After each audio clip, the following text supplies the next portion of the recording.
Ayan, kakagising ko lang. Titingnan natin yung iniwan ko sa baba na airgun kagabi para makita natin kung wala siyang leak, para as in ready na siya, pwede na siyang ibigay doon sa may-ari. Ayan, pwede na siyang doon sa kanyang amo. So, titingnan natin. Ito naman sa akin, bagong upgrade to kahapon. Ayan, kung mapapansin nyo, hindi lang siya bumaba ng 0, pero wala siya laman. Kaya, isa pa ito, aayusin natin. I-check ko kung saan nagkaroon ng problema. O-ring to kasi ang sabi sa akin, yung aking, parang nagkusa na lang, sumirit. Gano'n, parang kusang nag-release ng hangin.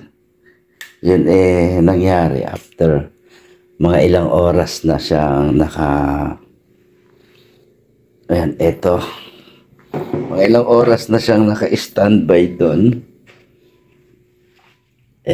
Kusang nag-release ng hangin. Nangyari din po yan doon sa isang ginawa natin. Kaya nagpalit ako ng o-ring. Ganon din, na lang, bigla-bigla na lang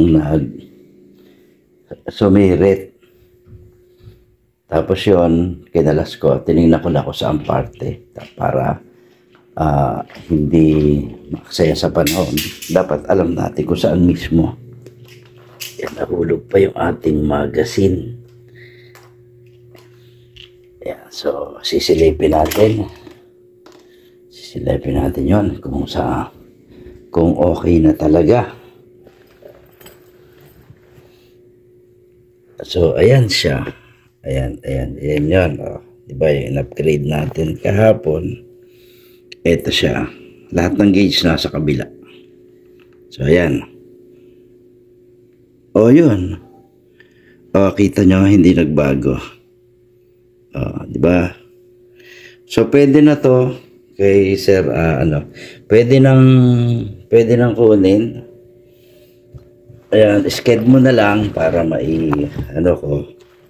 mabitbit ko kung kailan schedule mapupuntahan para palalamove na lang to. Kaya lang medyo mahaba.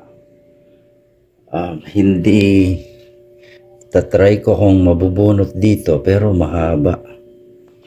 Pag pinalalamove mo yan, mahaba. And then medyo mabigat dyan. Maano yan sa lalam. Pero sige, at okay na.